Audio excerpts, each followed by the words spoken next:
Thank you so much, Paul, for the introduction.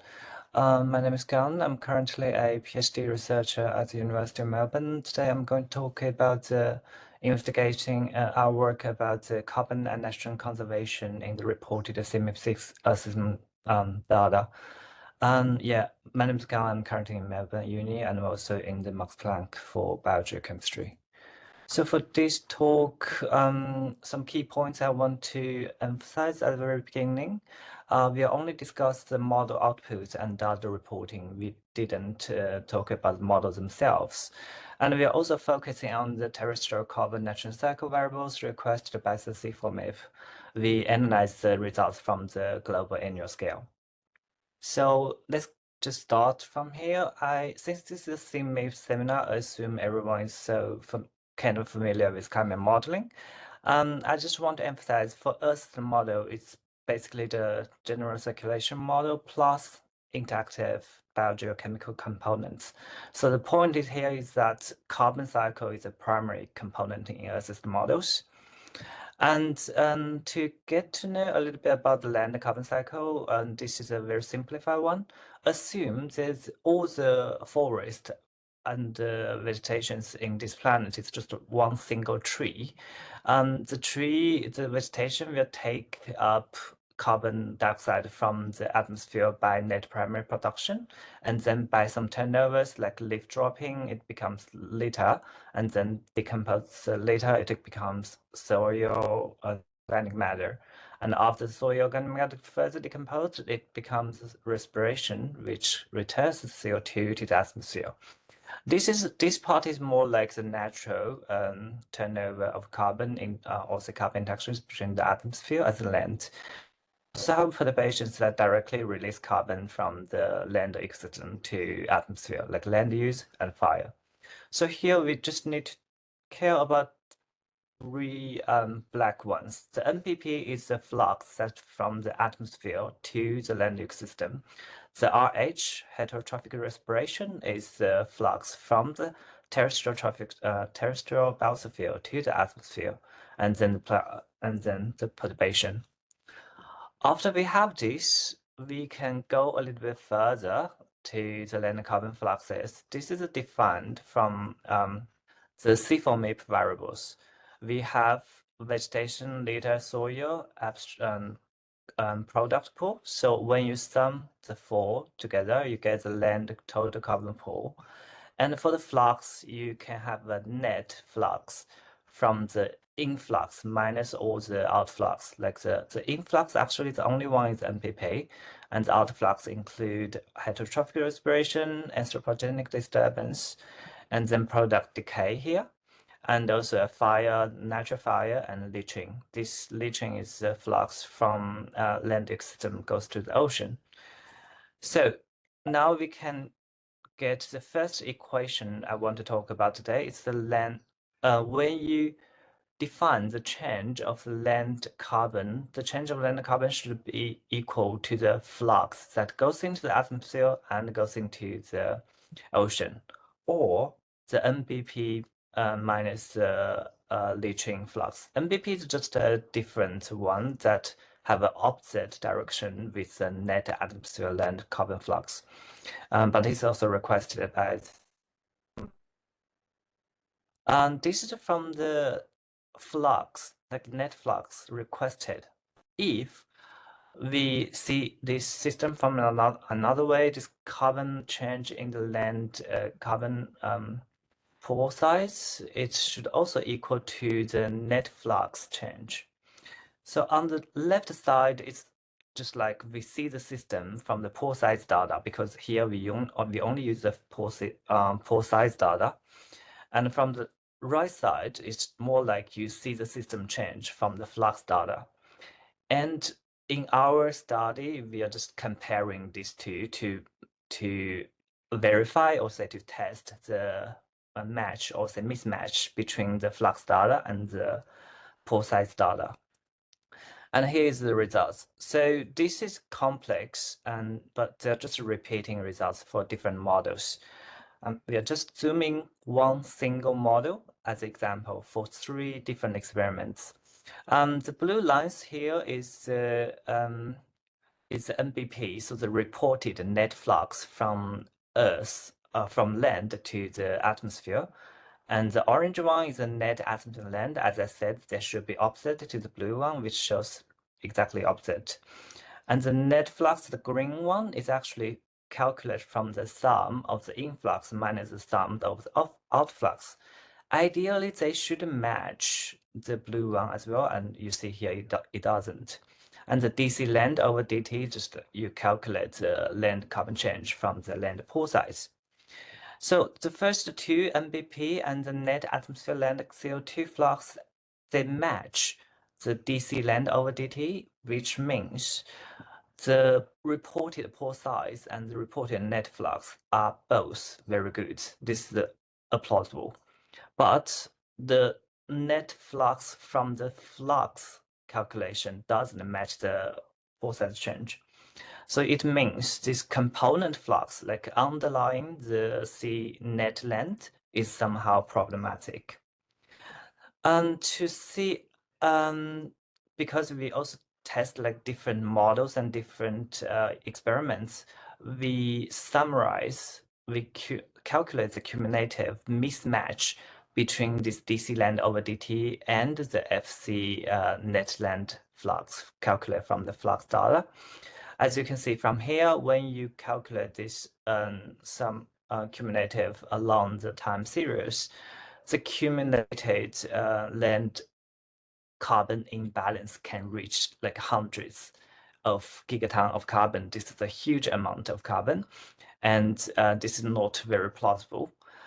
Even though we say, like from the previous slides, the NBP is quite matching the DC land over DT, when you accumulate that, summarize all this from the time series, you still see some small amount of mass imbalance here for the orange ones. So this is so common in many Earth models and in many experiments. This cumulative mass imbalance goes so wild in many models. And then question left here is like, how do we know if the reported flux are correct or not?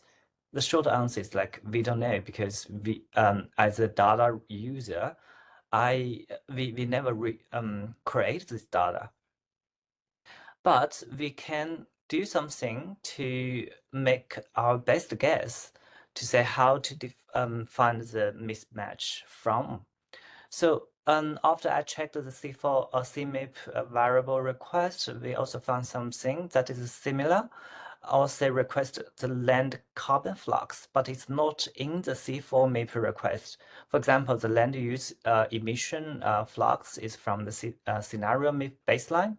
Fire emission, you also have a fire from the scenario MIP baseline. So we are thinking there is a possibility that the model reported this flux, but ignored their overlap in the C4 MIP, because C4 MIP doesn't request that, but instead C4 MIP requests something else that covered this. So when we consider, first of all, the FLUC, you can see here, this blue bars and orange bars, you just need to see the orange bars are lower than the blue bars, which means when you include this FLUC term into this cumulative calculation, the cumulative imbalance gets reduced. So this is a plausible thing. It means, yes, probably there are some models report the FLUC, and then this is the missing flux from the data. And similarly, when you include the fire, further reduction of the mass imbalance was found. For example, up here, for the MPI and TISM, this reduction is huge. So it means when you get all the flux together, you do get a mass conserved data. The point is always like how and when, how or what flux should we include in calculating that. As a data user, it's quite hard for us to tell, because there are a lot of requested, and we are primarily focusing on C4 MIP. And so this is just the results. The conclusion is that from the fact we validated or they tested the CMIP6 published data, they show the mismatch between the change of the state variables, which is the pore size, and the flux variables. This is so common in model and experiments. This is so common for both carbon and nitrogen, and for total land and subpores. I didn't show the subpores or nitrogen here because the time is limited, but our paper already did all the verification and test. This is unlikely due to numerical errors because if it's numerical errors, it shouldn't have this kind of trend or cumulative large imbalance. If it's numerical error, the cumulative should be cancelled each other, like the negative and positive, and then should have a small cumulative one. And it's more likely from the perturbation flux, like land use or fire. The possible reason from our best guess is more like from the data request, the variable request is not perfect. There are some overlap or duplicate that is not considered in all the in the current variable request. Sometimes when the certain models, they have this kind of unclear parts in this variable request, they probably just interpret these variables by themselves based on their understanding that result in an incomplete variable submission. And the limitation here is like we cannot really pinpoint the exact reason. Only the model teams and data reporters can do that. But this we also understand this could be challenging because the interpretation of variables might be different. We posed this question because we think it does matter to us, to the data users, because for all the downstream analysis, we assume that these variables and the data are well behaved and valid. But when you see them from a systematic view, you find actually the and flux data are not matching. So this is raising questions about this precondition of data quality. And so based on the analysis, we provide some suggestions. We think the assistant model teams should incorporate mass conservation checks before the data submission. Actually, from my communication with the assistant models, many of them include this already. For the CMIP and data request, they need to give attention to the data quality control, like validate the submitted data before publication. We also suggest C4 MIP and other MIPs, they need to work together to improve the harmonization of the request variables. One key thing I want to say here is like when C4 MIP, fire MIP, etc., scenario MIP, they are requesting the variables at the same time, they do not have much interactions with each other to see whether they are duplicates. So this is really a time we are suggesting we need to make some changes to bring everyone together for removing this. Also, direct communication with MIPS as the models teams will be necessary because sometimes the model teams tell us like some variables they cannot provide, they cannot separate that. So this means we need to align what MIPS want and what models can realistically provide. We also suggest that data user prioritize the use of state variables like the carbon pores, CVH, C-lata, C-soil, etc. And BP, like the large flux, like total flux, and other major flux like NPP, RH, and calculate, but be cautious about the perturbation flux.